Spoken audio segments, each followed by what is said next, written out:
The UN World Food Programme said Wednesday that it was forced to suspend operations in and around the famine-hit Zamzam displacement camp in Sudan's North Darfur because of escalating violence.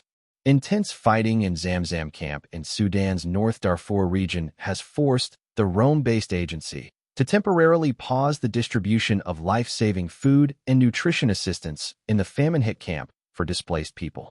Over the past 2 weeks, escalating violence left WFP's partners with no choice but to evacuate staff for safety, it said in a statement.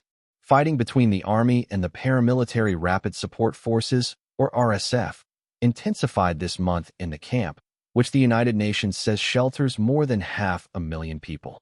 Without immediate assistance, thousands of desperate families in Zamzam could starve in the coming weeks, said Laurent Bucara, WFP's Regional Director for Eastern Africa and Acting Country Director for Sudan. We must resume the delivery of life-saving aid in and around Zamzam safely, quickly, and at scale.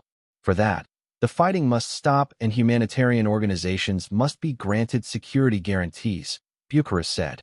The RSF stormed Zamzam on February 11th, triggering 2 days of clashes with the army and allied militias and forcing about 10,000 families to flee, according to the International Organization for Migration. The recent violence left Zamzam's central market destroyed by shelling, pushing residents of the camp further away from accessing essential food and supplies, the WFP statement said.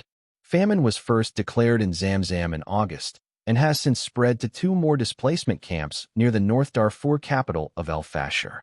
It is expected to expand to 5 more areas, including El Fasher itself, by May, according to a UN-backed assessment.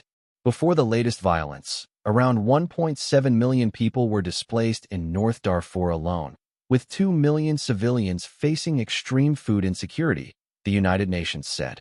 Established in 2004, Zamzam has received waves of displaced Sudanese during the current war.